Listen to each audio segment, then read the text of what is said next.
Good afternoon, everyone. Hope you can hear me okay. Just wanted to go over for a few minutes about unusual option activity. So let me go and put in the essentials room. Welcome, essentials room. And going over for a half an hour just about unusual option activity. I'm dual broadcasting over in the YouTube live. So just to let you know, I was trying to find a picture for you of the CBOE floor when I was there. I was there for 8 years. And the reason I wanted to show it was not to just show my picture in it. It was to show when the groups of people went into certain pits. So a lot of you, it's probably before your time. But basically, there's the pit.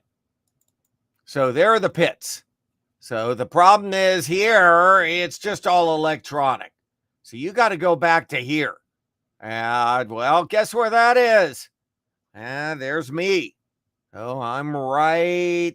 It's hard to see me, but I'm right in there. Right in there. So I stood in the same place for 8 years. But right here, what happens is this is the book. So I worked behind the book when I started as a clerk. I was only there a year. And then I went and I have a whole bio on what I did and all that. But when I came back to the floor, the key is the biggest floor other than the OEX and then the SPX was the IBM pit.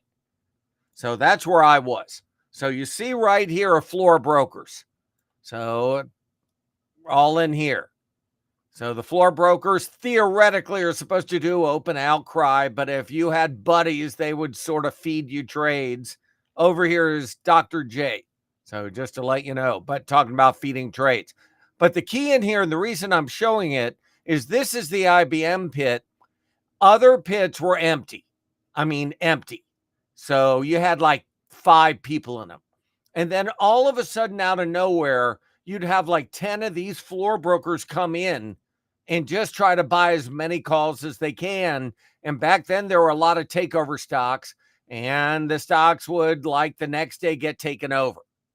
So the reason I'm showing you that is that's all about the unusual option activity. So what happens is I know you see all the things on the internet about call wall, put wall, this and that. Just keep in mind, it's not the volume that goes up of the calls. Because if a stock's going up, you're going to have a lot more call volume. That's just normal. The key is if the stock goes down and the call prices go up, yeah, the implied volatility going up. That's the key. So like in here, if the stock was going down, and now you might say, well, if they're buying millions of calls, how come the stock isn't going up too? Well, a lot of us didn't hedge it. We just go and buy the calls. So, I mean, what would happen is you'd say, well, they're all buying calls. I'm supposed to sell them and then go buy stock as a hedge. Heck no, we'd buy the calls ahead of them. So just let you know, that was the advantage of being on the floor. So just keep that in mind. So what we were doing in here, when you see this, we would wander around. You could hear the noise if something got busy. Sort of like in the Masters, you hear like a golf hole if everybody's roaring. So, and we go over there. Well, you don't see it that much now.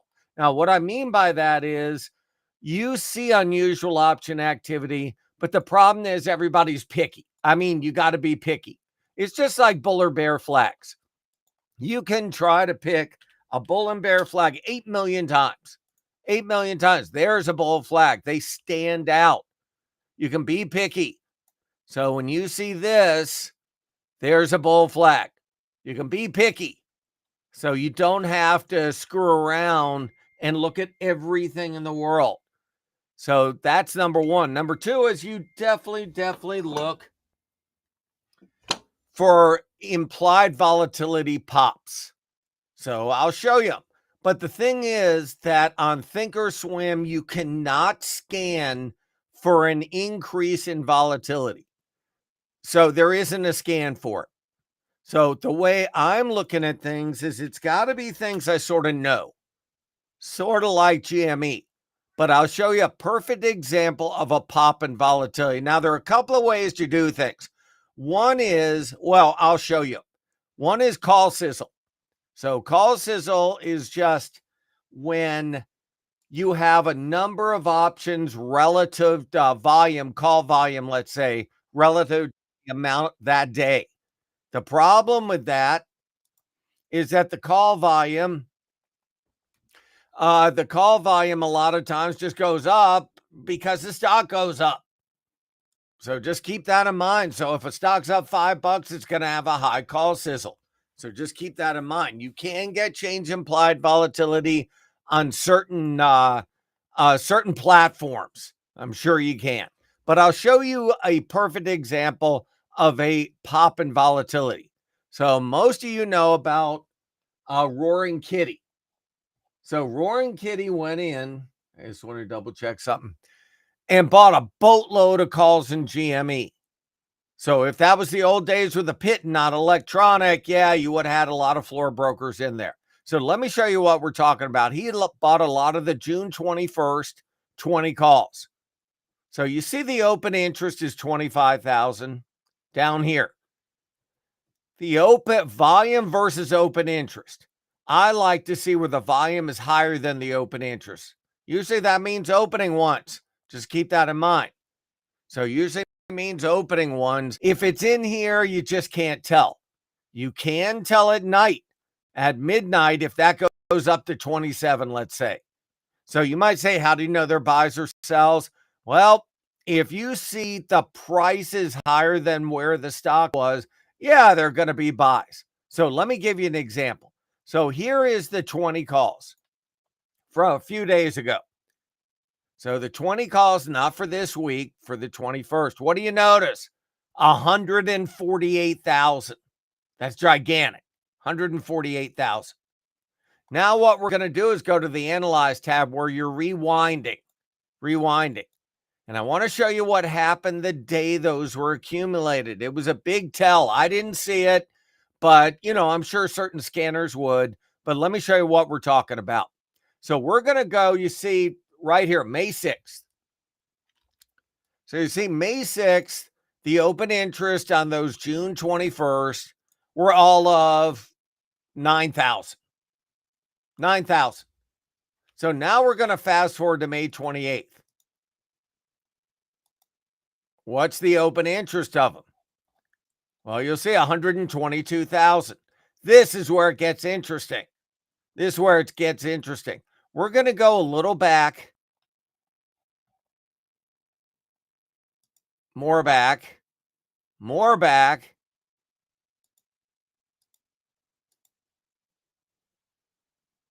There.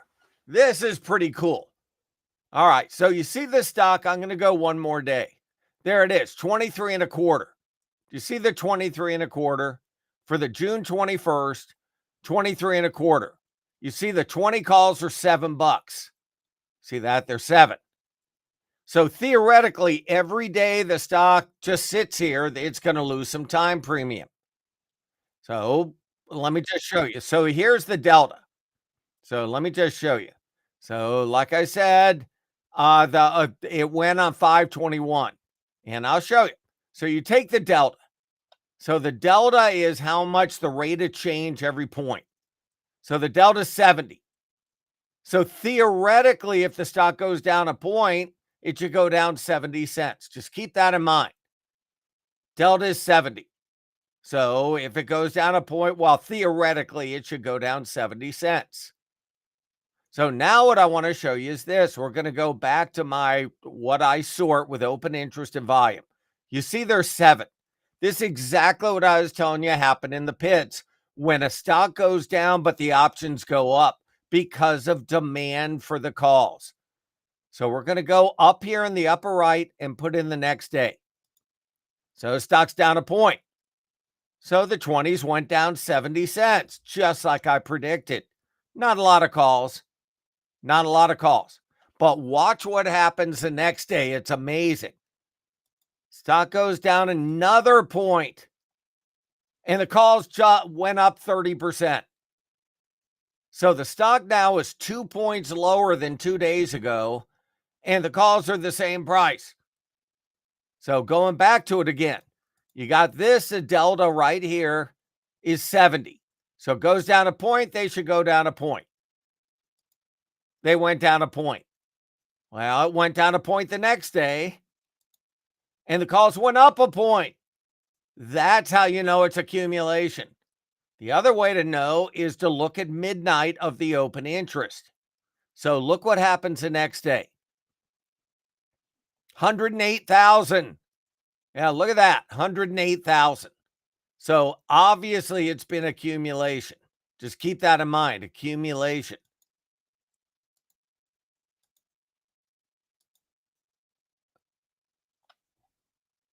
And then what happens?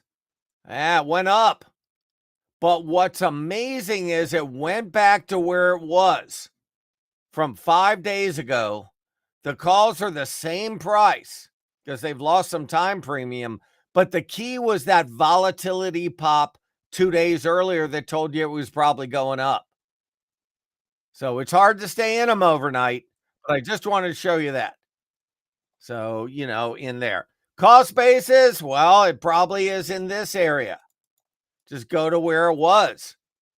And you'll see that they were about $7 in here. $5, $6. So probably about 580.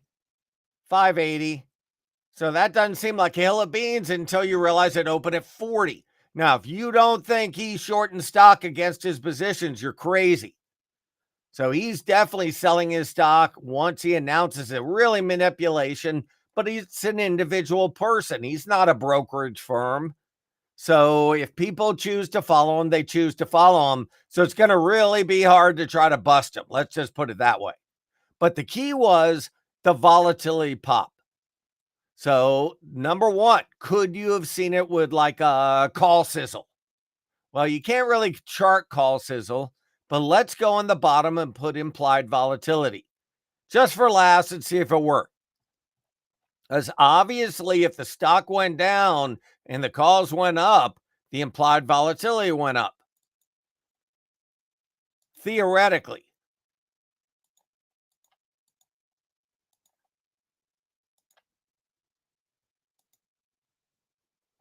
So we're going to take a 15-minute chart. So right here. Yeah, it didn't much.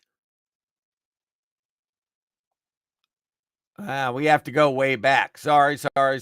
We have to go back. So we're going back.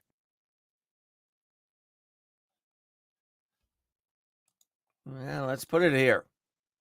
Hey, we're not talking about, let's just put it right here.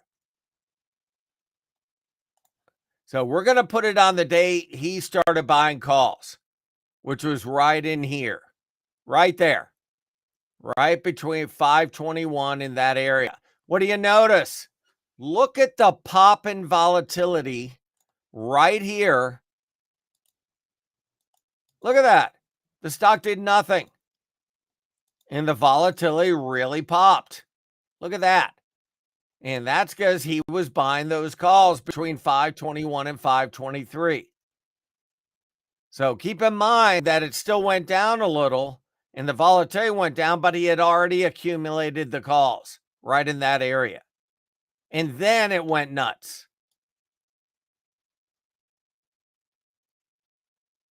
There you go. Wow. So I'm just telling you, he bought them. He waited a couple of days and then announced it. So pretty interesting to see that volatility pop. No doubt about it. So just want to show you that. Now, the next thing, how do you find them beforehand? Well, one way to do it, the simplistic way, is to take every stock that you watch and just put in call sizzle. So I was going to go to Schwab. They actually have a thing on and share you the link. Here you go. Because they just added this on their site.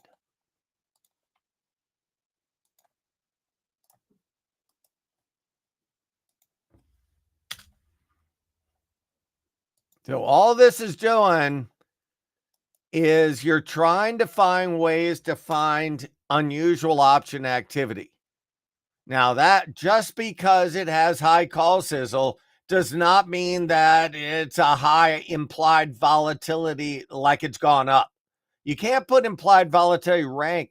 You want change in implied volatility. It's very difficult to find. You got to be real picky.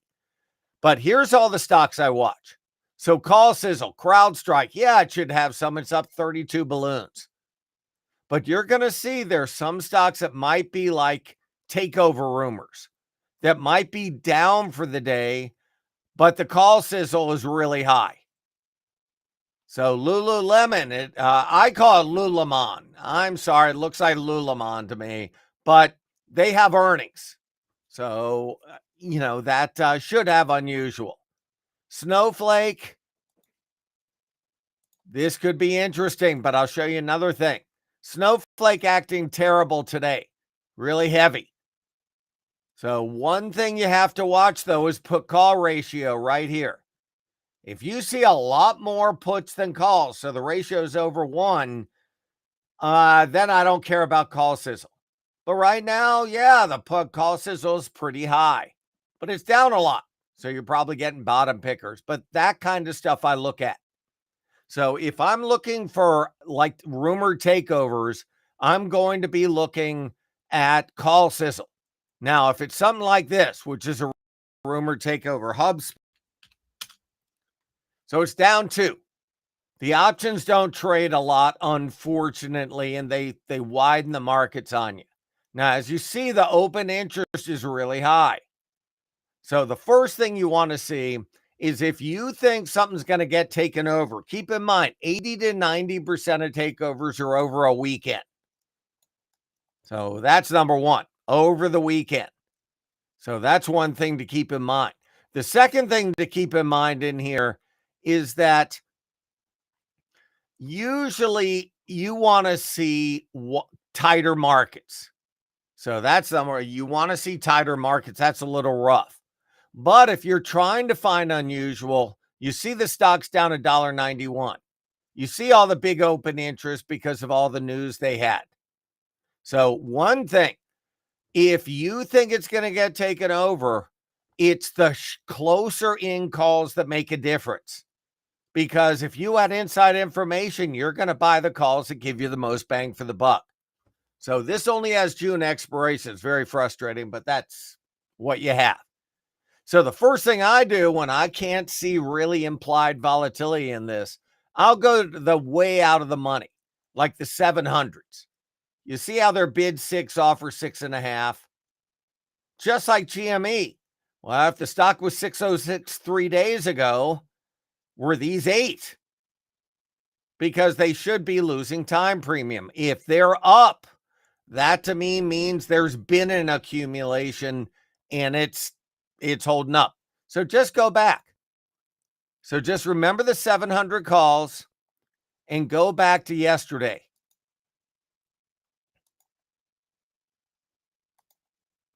Just go to the 700s. Stock was down 13. So 700s were $6. So stock just rallied $7 and they're still $6. So no, they didn't add volatility. I mean, they lost it. The time premium went down. All right, let's take the day before. They're still $6. There, up 4 and they're $8. But I wish it had tighter markets. It would make it easier for you. But a lot of times I back test to see if there's unusual option activity by seeing what the option prices are relative to the day before. So just keep that in mind. So I watch that real carefully. The other thing I wanted to show you, this is the way we've actually made more money. We've made more money by playing the puts with earnings. So I'll show you what we're talking about. So just keep in mind the Robinhood effect like GME. Usually the small traders are always buying calls. They hardly ever buy puts. So, that's just a given. That's just the way it is.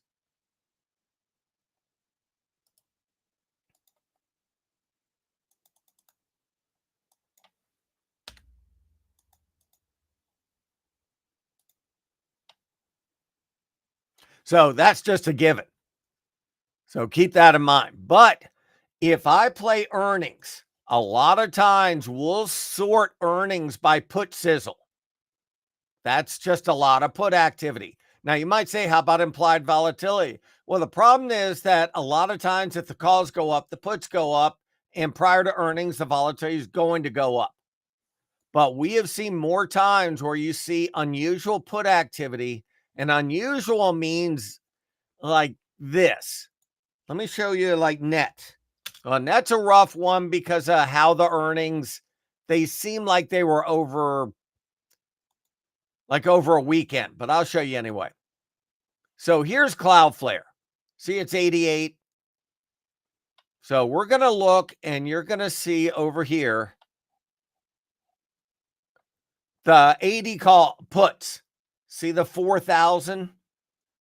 The normal volume, the open interest is only 1,400. That's usually people opening. 4,000's a lot in there.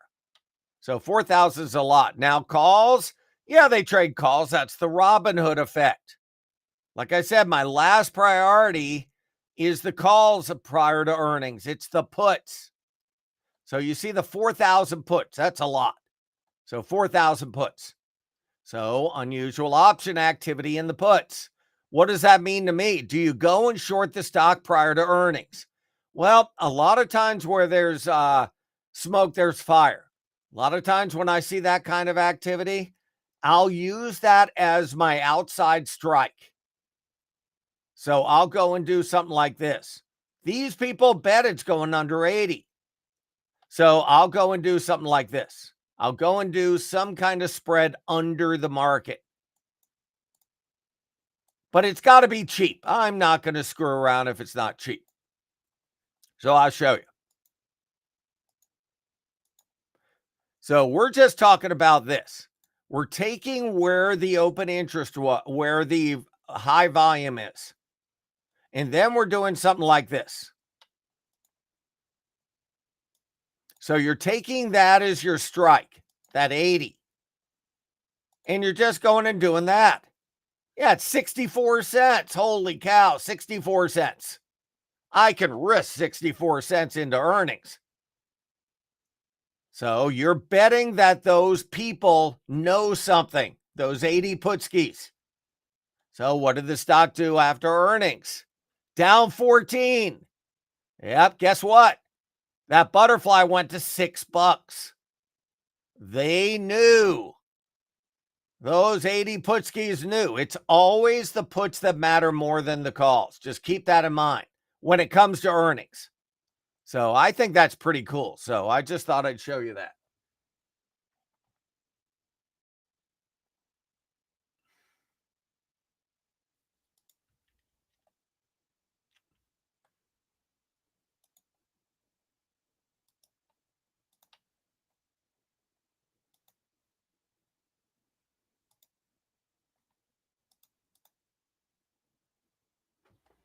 So I think that's really cool.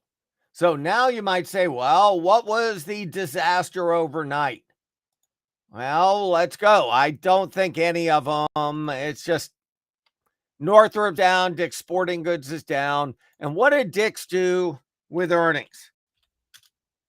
Went way up. So that didn't have unusual put activity. And also keep in mind, a lot of times I'm looking to see if a stock has already really gotten hit prior to earnings, which it did. CrowdStrike, Dick's Sporting Goods already had a low bar. So I try to combine that kind of stuff too. But let's just go to this. I'll show you. Let's go to earnings. There aren't a lot. Earnings start in earnest in early July with the bank stocks. But let's go to earnings Thursday morning. So what I do is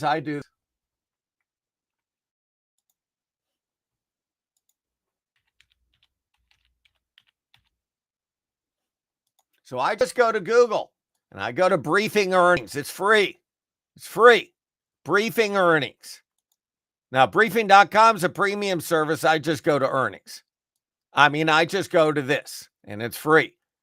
And then you go before the opening, Thursday, June 6th. See, you do have a couple.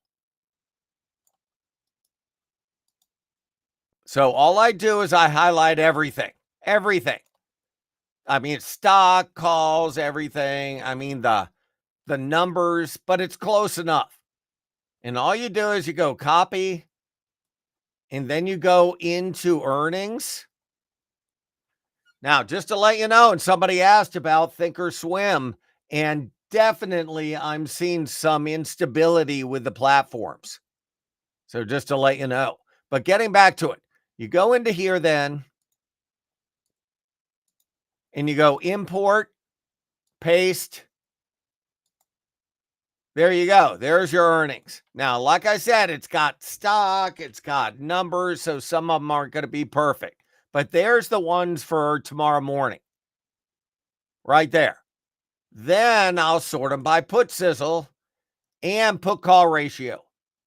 So if I see the put sizzle higher than normal, but the put call's under 1, I forget about it. Because it just means there's a lot of calls and a lot of puts.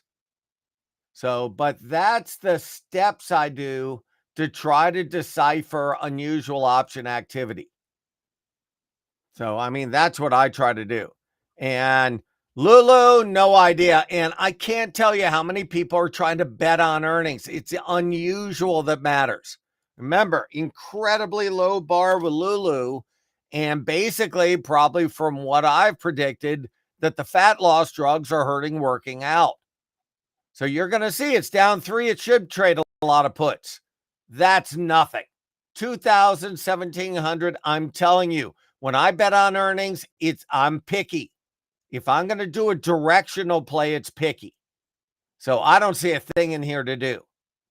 So just to let you know. Now, when I look for tomorrow morning, the only one in here that has a high put sizzle and a high put call is there. So, and that's not even great. And like I said, Robert, it might go down on that, but it's got a real low bar and it's just not unusual enough for me. So the only one in here is, let's say, ABM. So it doesn't trade a lot. Now, when they say unusual call activity, it's just, let's say, 1.7 times normal. That might mean 17 puts instead of 10. So you always have to go to option statistics. That's telling you nothing. Look at that. So if you don't want to use put and call sizzle, just do it like this. You go over here to earnings. So you go over to earning. Now, just to let you know, see all this? So when Schwab and Thinkorswim integrated, it took every single thing I did and made it morning 1 and 2. I have so many duplicates. It's amazing. So I can't even fit all my watch lists on one page. But let's just take Thursday morning. There you go. So the easy way to do it is just do that. And just see if there's unusual puts. Maybe Sienna, but that always trades a lot of options. Nothing. So they're just not there at the moment. You got to be really picky, like the networked. But there aren't that many. I just want you to know. There just aren't that many. So, I mean, that's the way I look at it. Like I said, Oracle, sure, if we see unusual put activity, I'll look at it. No doubt. I'm just not going to look at it now. We'll see next week. Now, let's say Wednesday, I'll go a little over. I don't think anybody else is on. So let's go back to that briefing earnings I showed you.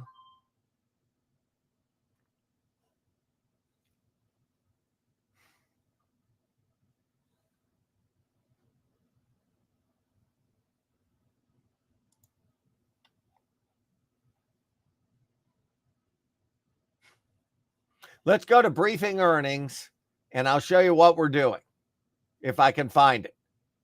So all we're doing in here is this. We're going back to briefing earnings. And like you mentioned, Lululemon.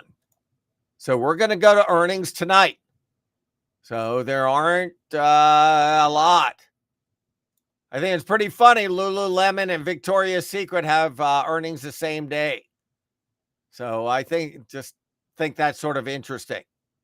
So 5 below, those kind of things. So interesting that Victoria's Secret and Lovesac don't have earnings the same day. I'm just amazed. But getting back to it, earnings Wednesday night. So we're going to go into earnings Wednesday night, and we're going to then replace the symbols. So we're going to go back to here, like I showed you. We're going to import, we're going to paste, and we're going to replace. So that's it. So now when you do it, always look in here and be sure it has a little phone and all that stuff. So you're sure it has earnings and I didn't mess up. Now you're going to see in here, put sizzle of 5 below is huge, but they're having more calls than puts. Of these, the one that has the most put sizzle is Couchbase. But at this late in the earnings season, a lot of times I'll just go in here and do this. I'll just go into earnings Wednesday night, and I'll just look at them all, and I'll see if there's anything that stands out. No, ChargePoint has a lot of calls, but it's a dollar stock. Forget that. No. And like I said, I'm looking at that, the puts. Now, that's a lot for this stock, and I'll revisit that. Well, we'll show you. There. Volume. That's pretty good. Look at the volume of the calls. Nothing. Look at the volume of the puts. Yeah, that's about 2,000.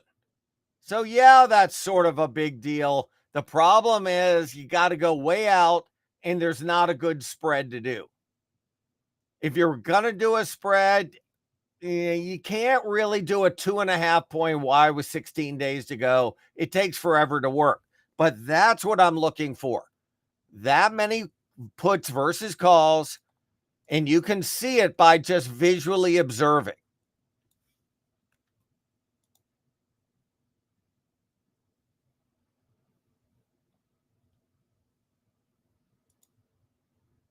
Victoria's Secret's trading some, but it's trading on both sides. Nothing in there, nothing in SMTC. And you just sort of do it like that. You just can't tell, like I said. So that's how I do it. Try to go from briefing earnings, establish a watch list. Always double check and put the briefing next to it. And be sure you added all the symbols, because the way I'm doing it is not perfect. So I hope that helps. And have a great day. And Essentials room, I'll be in the Central room tomorrow, and the Essentials again on Friday. So take care.